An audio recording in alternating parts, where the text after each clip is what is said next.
For this new roundtable about AI and IP, how to preserve copyright and promote the creativity of generative AI. Donc, IA et PI, comment est-ce qu'on préserve le droit d'auteur et on favorise la créativité de l'IA générative?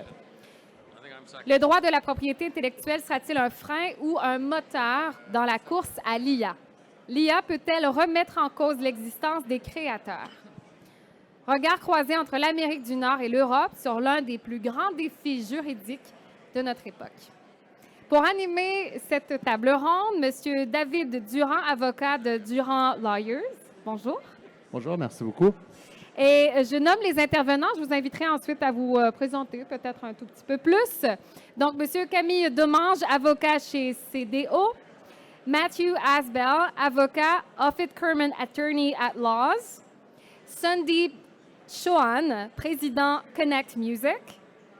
Et Florian Marin-Barito, professeur de droit et titulaire de la chaire de recherche universitaire sur la technologie et la société à l'Université d'Ottawa. Voilà. Merci beaucoup, Christine. Thank you very much, Christine. So, how's everyone doing today? Fantastic. I love to see the excitement here. So, AI, and more particularly generative AI, is creating a lot of disruption in the industry. It disrupts the way we work and the way content is being created. One only needs to take a look at the headlines appearing in today's major papers, including Variety, the New York Times. Let's go back one. Here, I don't know if you can see it very well. In which we even seen in some of the headlines, we're seeing AI, hit of fake Drake and The Weeknd rattles the music world. Those are two Canadian mega stars. We also see the court systems where we have issues of AI and copyright infringement, web scraping, the artist's moral rights, meaning the right to the integrity of his or her creation and the likeness of a person's voice. Then we also ask ourselves the question, how much humanity is required to create copyright, or in French what we call the droit d'auteur? So, major cases, for instance, there's one that just started off last week against that was started by the music publishers, for example, Universal, against the AI company Anthropic. The lawsuit was instituted in Tennessee in the federal court in the US. We also have international organizations and governments like the World Intellectual Property Office that have had over 3 years of consultations and frontier conversations about how is this going to impact intellectual IP policy. In Canada, we have a response to the Bill C-27, a bill on AI and data protection. The Canadian government has just launched a voluntary code of conduct just in the month of September. We've had Montreal's own Yeshua Bengio from Mila also present at the US Senate Judiciary. In the United States, we have the US Copyright Office that just released a notice of inquiry on the US Federal Register to be able to request the public's comments as to know, how do we assess AI? What do we do with it? What are the legislative and regulatory steps that we have to take? The US Federal Trade Commission has done the same. October 12th, again, just last week, Google just announced a way of protecting customers with generative AI indemnifications.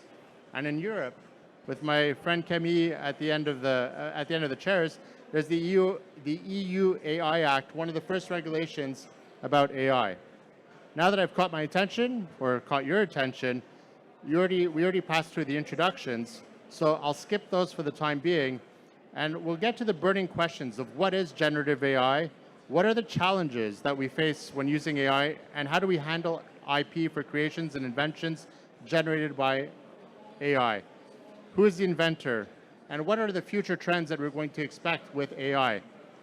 So we already heard about the intros at the beginning, so I'm going to pass those right away, and we'll get right into the content. And we'll start off with Camille from Paris, France, and to hear a bit from him as to what he thinks generative AI is all about from a European perspective. Alors la définition est toujours un peu compliquée et technique en matière d'intelligence artificielle. On va essayer d'être le plus simple possible. L'intelligence artificielle peut être définie comme un système basé sur une machine, conçu pour fonctionner avec différents niveaux d'autonomie, qui peut, pour des objectifs explicites ou implicites, générer des résultats. Ces résultats, en langage informatique, on les appelle les données d'output. Et pour produire et générer ces données d'output, les systèmes d'intelligence artificielle vont en quelque sorte démanteler des données préexistantes ingérées par les systèmes d'intelligence artificielle pour les analyser et en extraire des tendances, des recommandations, ou décomposer en éléments, en caractéristiques élémentaires et communes ces données préexistantes afin d'avoir des données exploitables qui vont ensuite être recomposées par les facultés génératives du système d'intelligence artificielle en un nouveau contenu. Donc il n'y a pas une intelligence artificielle, mais plusieurs intelligences artificielles génératives, comme ChatGPT, DAL, Midjourney. On va en parler à l'occasion de cette conférence. Merci beaucoup. Does anybody else from the panel have something to add to Camille's notion of generative AI? No? It sounds like it's adopted internationally. So, Sandeep, I'd like to turn to you from the Canadian Toronto perspective and to help me set the table for the audience. To know what are some of the challenges the music industry is facing with respect to generative AI and copyright issues. Sure. Thanks, David. So the music industry, not surprisingly, is out ahead of other industries when it comes to exploiting the potential of AI. And it will also, out of necessity, be ahead of other industries in terms of how we regulate and monetize AI by non-rights holders. And you have to look historically as to why that is. And the reason why is music, because it's very broadly distributed. It's well aligned with the internet. It's short format, it lends itself to recommendations, it's on all platforms, and it's generally first in most transformations and most innovations, as music tends to digitize first. Whatever happens in the music industry years ago happens now in the movie and film and TV sector. So, however, music emerged out of that first period of digitization stronger and more resilient. So as an industry, we expect it to do the same here, and we also expect it to be first. What's undeniable is the examples that you showed, David, have robbed artists of their consent and their likeness, and clear laws and rights are needed on the books in order to protect artists that explicitly mention AI. There's no gray area when it comes to this issue. AI-generated music must be produced in a way that's equitable and fair to artists. And to help sort of frame my comments throughout the rest of the discussion, I would look to Mitch Glazer, the chairman and CEO of the RIAA, the Recording Industry Association of America, when he talks about these issues, and it's pretty simple. You need three things, the three C's: consent, credit, compensation. So I don't think it's that complicated. Thanks a lot, Sandeep. So, Matthew, I mean, you've heard what Sandeep has said, and I'm really curious to hear a little bit how the American, to hear the American perspective from you. Thank you. I think Sandeep gave you some of the American perspective. So, you know, I think you can easily simplify it. People are up in arms about AI and generative AI in particular. And it's inevitable that you have to have these court cases in the US in order to move it forward, because the law tends to always be slower. So the technology and music tends to be the first, and the law tends to be the last to address the problems. And interestingly, though, I think the agencies and the governments are trying to get ahead of it. Maybe for the first time or for an early time, you're really seeing, and you mentioned the Copyright Office, the United States Patent and Trademark Office, the FTC, the Federal Trade Commission, and international organizations are, as well as national organizations in other countries, are trying to figure out how to deal with the issue of generative AI. They want to understand this idea of what creativity really is. Because if I pick up my camera, I'll just borrow yours for the moment, don't mind me. and I go and I take a picture of you all, did this create the art or was it me? These are the issues, you know, and these issues have existed for decades, but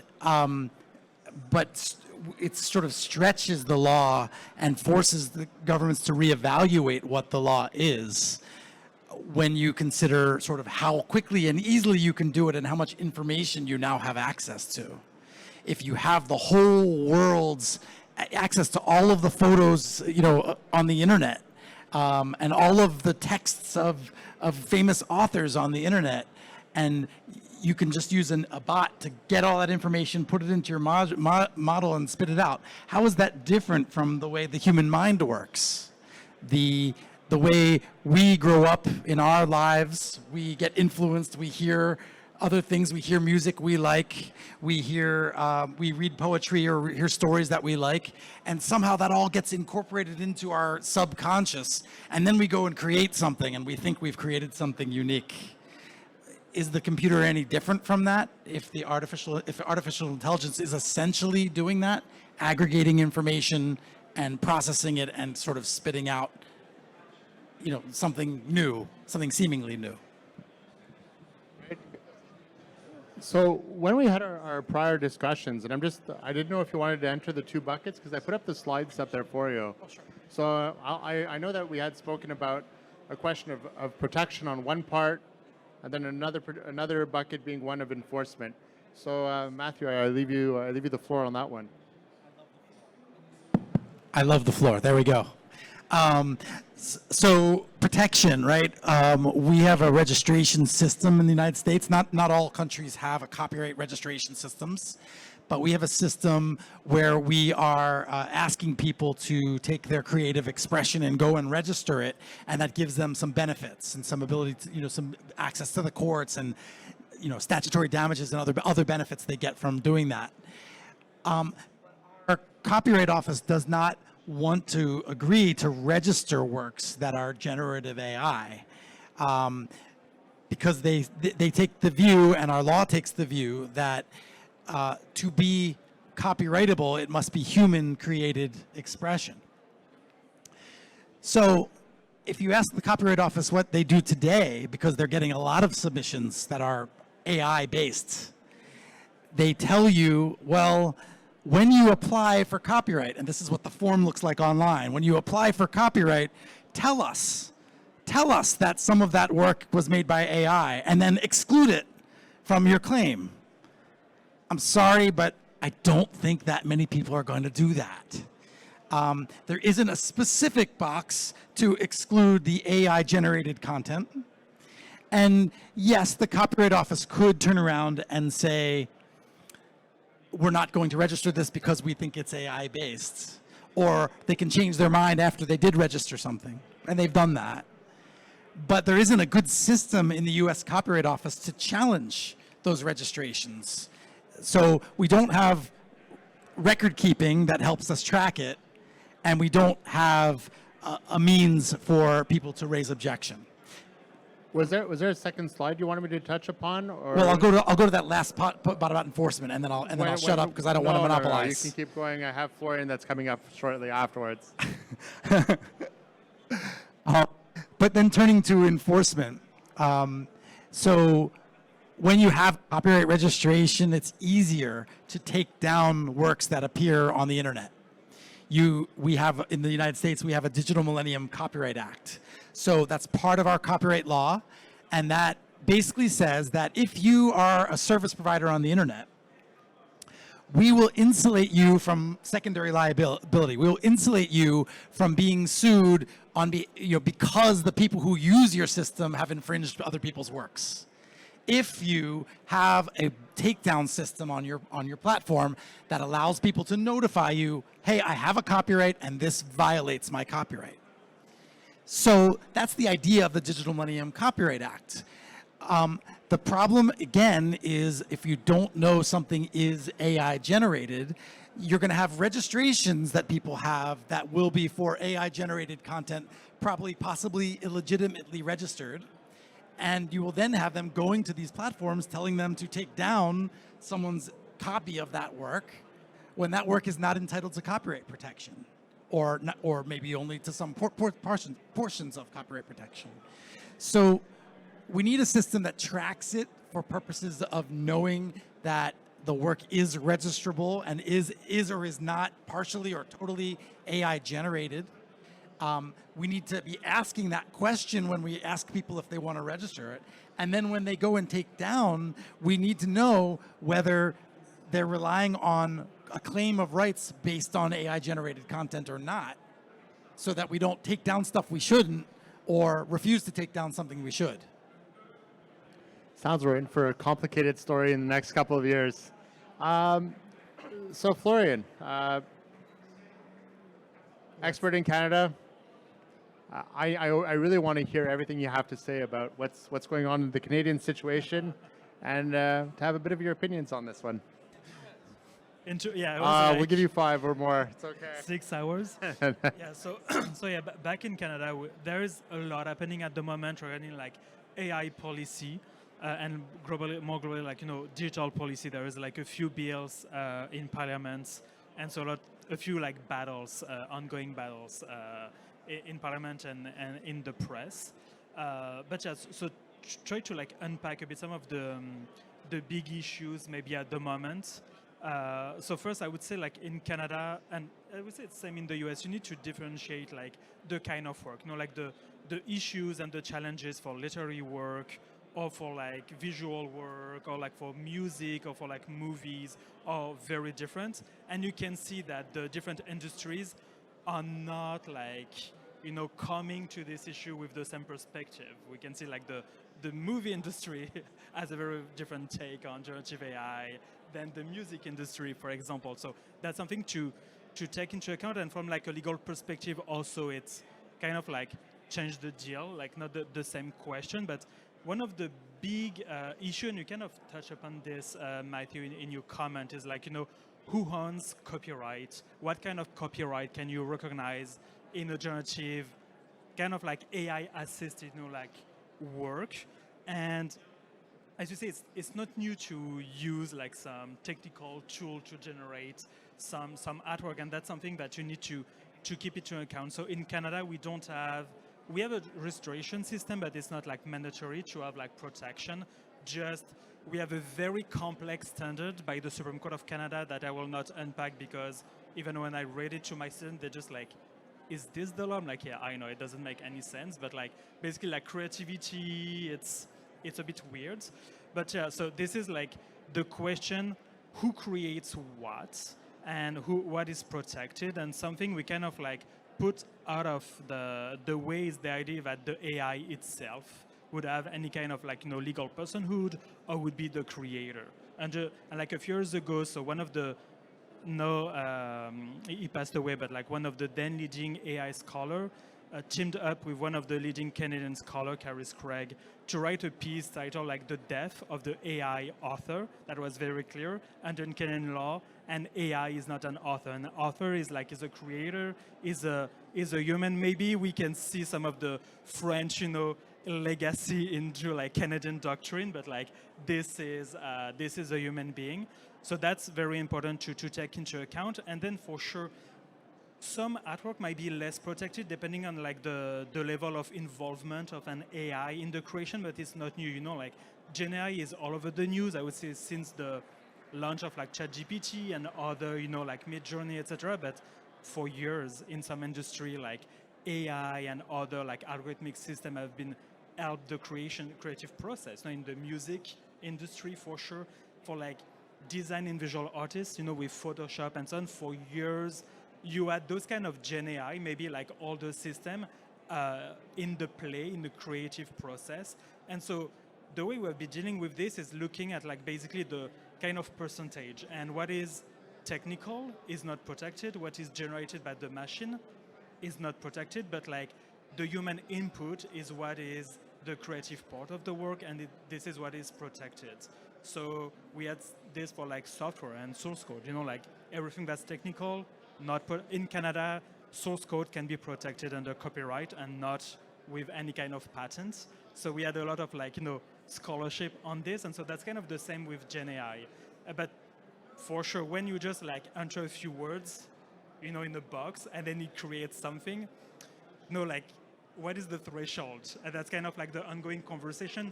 Do you have kind of like a copyright in the few words that you like use to generate the artwork? That's kind of like where we unsure, and a lot of the debate is ongoing. But for sure, like, it's not the AI or the developer of the AI. Often it's like, you know, the companies behind the system who don't want to have anything protected by copyright to like data mine, but want to own copyright on everything being produced by the system. They have like a very interesting approach to copyright. So that's going to be a major threshold issue, and I know that Camille is at the opposite end of me. He's been quiet so far, but I think he has a few words to say on that concept from a European perspective as well that I'd like to hear you on. En Europe, on a deux textes principaux qui sont pertinents en matière d'intelligence artificielle.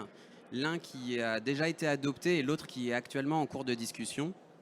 Le premier texte auquel je fais référence est une directive européenne qui a été un peu oubliée, qui a été adoptée le 17 avril 2019, qui concerne les droits d'auteur et les droits voisins dans l'espace numérique européen, et qui a introduit une exception assez méconnue encore par les titulaires de droits relative à la fouille de textes et de données, et qui permet la copie et la reproduction numérique pendant ce processus de fouille de données pour un usage assez large, y compris commerciaux, et qui s'adresse potentiellement à des bénéficiaires illimités.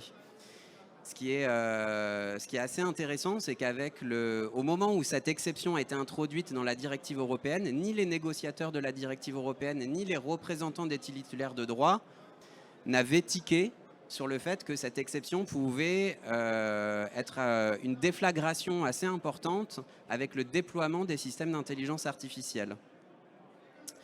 Et aujourd'hui, en fait, les titulaires de droit se réveillent pour voir que devant le développement exponentiel de l'intelligence artificielle, cette exception, eh ben, elle trouve en fait toute sa cohérence. Alors, dans cette directive européenne, pour contrebalancer ce mécanisme de fouille de textes et de données, a été mis en place un droit d'opt-out pour les titulaires de droit qui leur permet, par un procédé lisible par la machine, d'exprimer leur choix, que leur contenu ne soit pas ingéré par des systèmes d'intelligence artificielle et soit fouillé à leurs dépens. Alors on le voit, les tentatives pour lutter contre les robots en fait, sur Internet et les tentatives de web scrapping en fait, sont extrêmement compliquées. En France, sur le terrain musical, la SACEM s'est prononcée par voie de communiqué de presse il y a quelques semaines pour exprimer son droit d'opt-out au nom et pour le compte des auteurs qu'elle représente. Mais en pratique, ce droit d'opt-out, il est extrêmement difficile à faire respecter quand on pense à l'économie numérisée dans laquelle on vit, quand on pense à la viralisation des contenus sur Internet. C'est la raison pour laquelle ça va engendrer des précontentieux et des contentieux importants pour permettre aux titulaires de droit de faire respecter ce droit d'opt-out. Et encore faut-il qu'ils en aient conscience que ce droit existe. Le deuxième texte auquel je faisais référence est un texte d'actualité qui est actuellement en cours de discussion au niveau européen, où il y a un règlement européen sur l'intelligence artificielle qui est en cours de discussion entre la Commission européenne, le Parlement et les États membres. Les discussions prennent plus de temps que prévu. Ce règlement européen a un spectre assez large puisqu'il concernera aussi bien les technologies d'intelligence artificielle conçues sur le territoire européen, mais également s'appliquera aux opérateurs traitant sur le marché unique européen. L'objectif, c'est d'avoir un texte d'ici la fin de l'année qui rentrera en application avant les élections européennes de 2024. Il y a 3 lignes de fond qui se dessinent dans ce règlement européen. La première, qui est assez intéressante, c'est une définition uniforme et neutre sur le plan technologique de l'intelligence artificielle. Ce qui est plutôt pertinent, c'est que ce règlement, il aura une durée de vie assez longue et pourra s'appliquer à tous les systèmes d'intelligence artificielle. Deuxième ligne de fond de ce règlement européen, c'est qu'a été mis en place un peu comme on peut le retrouver aux États-Unis, au Canada, des grands principes qui vont s'appliquer au système d'intelligence artificielle. Un des premiers principes qui est intéressant, c'est un principe de supervision humaine. C'est pour éviter que les systèmes d'intelligence artificielle soient gérés par des procédés d'automatisation et produisent des résultats potentiellement néfastes. Le deuxième principe, c'est un principe sur la gouvernance des systèmes d'intelligence artificielle, avec à son cœur la confidentialité et la transparence. Troisième grand principe, la sécurité. On veut une robustesse technique et des infrastructures sûres pour garantir des principes de non-discrimination, de bien-être social et environnementaux. Troisième ligne de force, c'est une approche par le risque. On va à chaque fois évaluer le risque des systèmes d'intelligence artificielle par rapport aux droits des individus. Plus les risques seront élevés, plus les obligations seront fortes et lourdes et contraignantes pour les fournisseurs de systèmes d'intelligence artificielle. Il y a 3 grandes catégories de risques. Des risques inacceptables, lorsqu'une menace pour les personnes est décelée, ces systèmes d'intelligence artificielle en fait, sont interdits. On pense à des systèmes d'intelligence artificielle relatifs à de la manipulation cognitive et comportementale, au score social, etc. Deuxième typologie de risques, les risques élevés qui vont représenter un impact pour la sécurité et les droits fondamentaux des individus. Alors là, on va avoir une batterie de contraintes et de régulations, aussi bien en amont du déploiement du système d'intelligence artificielle que tout au long du cycle de vie du système d'intelligence artificielle, avec une documentation importante, une documentation technique, de qualité, de gouvernance qui devra être produit, et pour certains systèmes, ils devront faire l'objet d'un enregistrement dans des bases officielles de l'Union européenne. Troisième typologie de risque, des risques limités. On fait entrer en fait dans cette typologie les intelligences artificielles génératives avec la problématique des deepfakes, où on veut un maximum de transparence au profit des utilisateurs et qu'ils puissent savoir avoir des décisions éclairées pour savoir en fait s'ils interagissent ou non avec une intelligence artificielle tout simplement. Ce débat de la transparence, il est extrêmement important en fait en Europe, puisqu'à l'heure actuelle, le règlement européen prévoit que les fournisseurs les fournisseurs d'intelligence artificielle mettent à disposition des titulaires de droit un simple résumé des données qui ont été utilisées, ce qui est assez insatisfaisant, vous l'imaginez bien en fait pour les titulaires de droit qui préféreraient avoir une liste exhaustive et continuellement mise à jour pour savoir en fait quelles sont les données qui sont ingérées par les systèmes d'intelligence artificielle et utilisées. Merci beaucoup, Camille. So, Sandeep, we've gone a little bit from an international scope. We've traveled around the globe, and what I'd like to know from industry perspective on this, because I like to be practical on this, and I'd like to hear from you as with respect to the question of enforcement. The music platforms, how are they responding to this? Yeah, for sure. So what we're really seeing is that this is a challenge, but also there's opportunities. There's opportunities for the platforms and also for content creators as a result. And I've got notes here just because I want to quote some of our partners. I want to make sure I get it right and I don't get in trouble for misstating what they've said. So I'd like to quote, so Neil Mohan, the CEO of YouTube, mentions that they're obviously working very closely with their music partners, including Universal Music Group, to develop an AI framework to help everyone work towards really common goals. And what they've come up with is 3 fundamental principles of what they're going to do. Principle 1, I love it, AI is here. We'll embrace it responsibly together with our music partners. So it's something that we can work together. And what they've done is create something called YouTube's Music AI Incubator, where they're working with artists to help with the facilitation of creating new music. Principle 2, AI is ushering in a new age of creative expression, but it must include appropriate protections to unlock, again, the twofold. Unlock opportunities for the music partners who decide to participate, and also, obviously, we have to protect what they're putting forward. And then principle 3, and this is why, to me, a lot of this I look at is it's new, but it's not new. Like we've kind of been down these paths before as it relates to the internet and the creation of new ways of disseminating works and new ways of creating works. And they've already, YouTube, for example, has already built an industry-leading trust and safety program. And they have content policies, and now it's just a matter of scaling up those policies to deal with these new types of works that are coming out. Daniel Ek of Spotify, obviously huge for us in the music industry, spoke with the BBC and says, of course, there's valid uses of tech when it comes to making music, but, and he was very clear on this, AI should not be used to impersonate human artists without their consent. And again, while AI is not banned from any of the from their platforms, what can't happen is that they don't allow AI to go in and to be used for what we were talking about earlier about training and machine learning. So to go in and just like rip it all and go from there. So again, so it's really about seeing it as there's challenges there, but there's opportunities as well. I didn't know, like in my notes, I'm seeing that we had a little discussion on human artistry. Is that something that you wanted to touch upon? Yeah, no, absolutely. So if you go to the website, humanartistrycampaign.com, what you'll see there is this is where a number of different creatives have come together to talk about this issue. You've got people from music, from publishing, voice actors, theatrical stage employees, artists, allied crafts, live sports, all working together. And they've come up, same thing, with a set of core principles for AI intelligence applications. There's 7 principles that they have on the site. I'm not going to go through all 7. But again, some of the keys that the industry itself have come up with are similar to what you heard from our partners. And that's use of copyrighted works, the uses of voice and likenesses of performers require authorization.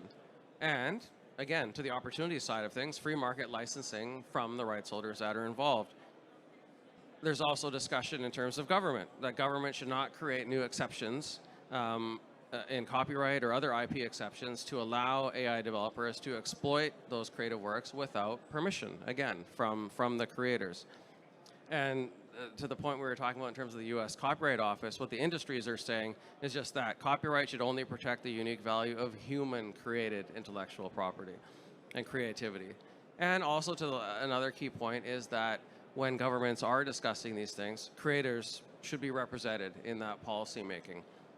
And so the hope is through this campaign is that we can come up with ways that we can responsibly use artificial intelligence.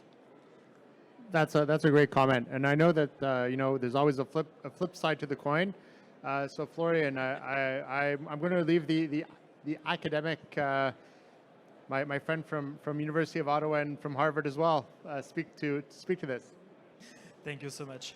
Yeah, no, I wanted to come back and maybe to like unpack from the Canadian perspective a few of the things that Camille mentioned with the development in the EU. There's been also like ongoing development in Canada on like generative AI and copyright, but also just generative AI in general. So as you may be aware, like the G7, so like contrast the G7, there is the Hiroshima process ongoing with all of those countries committing to come together with like guidelines with generative AI to protect, like creators and democracy.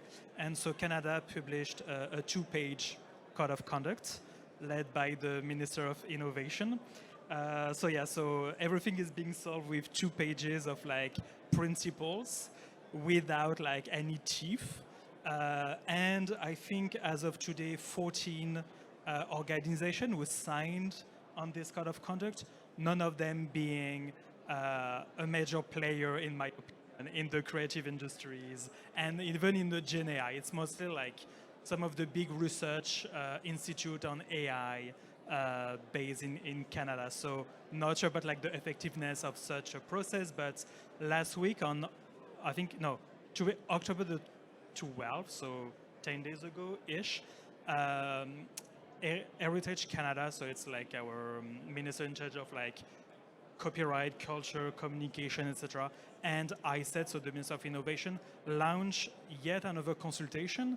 The federal government loves consultations lately, but so on copyright and Gen AI to maybe inform new policy making? Is it yet a new amendments to the Copyright Act?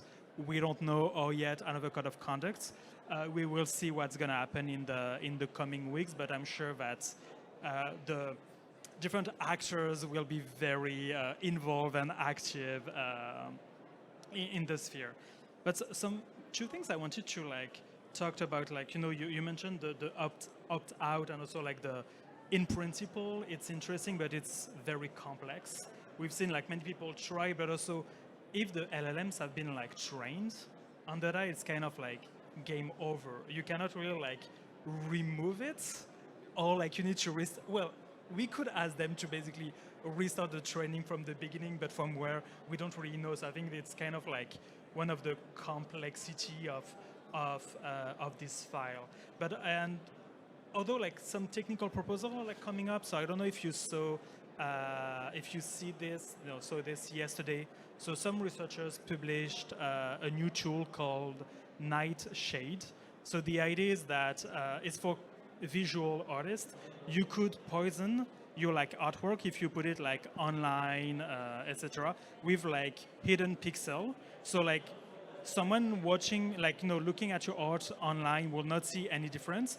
But if a machine learning algorithm go to scrub your data and train, LM being trained on your data, then it's going to be for example, a cat will look like a dog like a cat, vice versa. So that could be kind of powerful, subversive for artists to basically block and opt out, not with a robot.txt file on the web server, those kind of things that don't really work.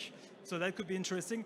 There's also some risk of people misusing those tools. Also if you poison an LLM basically for just one bad data scraping, you have your world data sets. That's bad. And some, as you mentioned, some Gen AI system can be used for the greater good, and also could be helping some artists and some creators. So we need to be mindful of this. And that's one of my comments on the TDM exception in the EU. That's interesting, but at the same time, we need to be careful to carve it in a nice way, so it's not a free for all, where you just use all creative work without remuneration.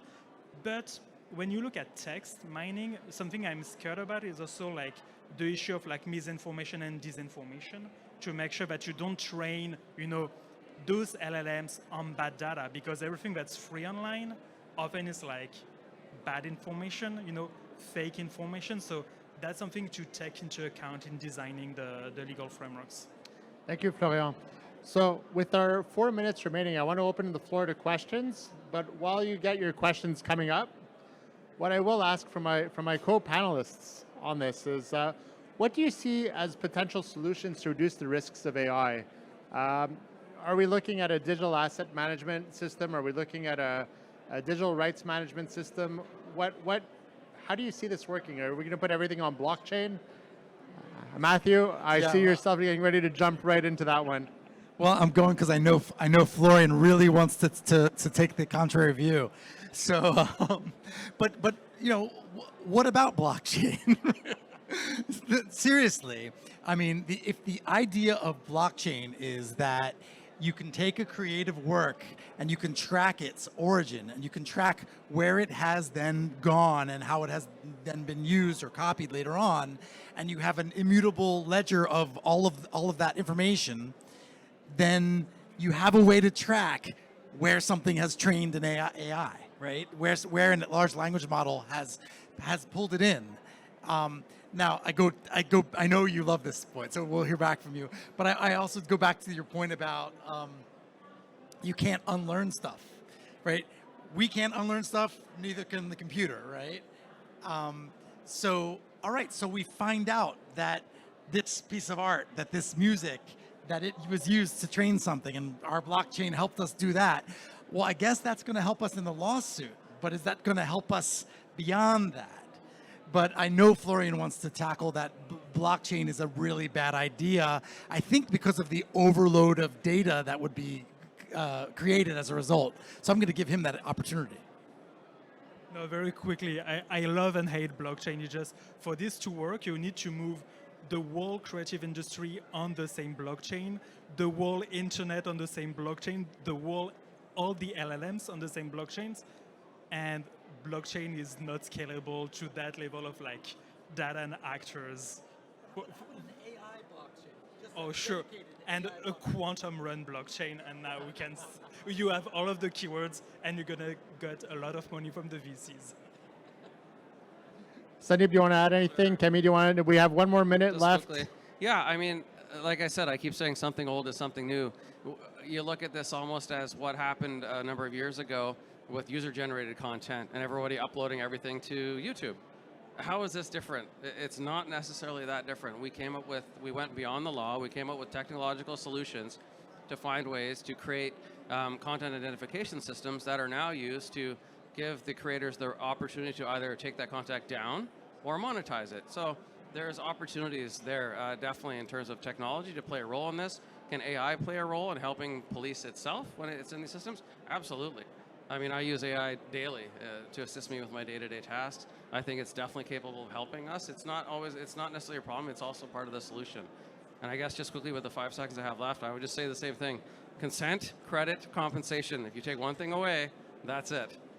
Kemi, do you have 1 more word to throw in there? On a beaucoup parlé de régulation dans les différents pays.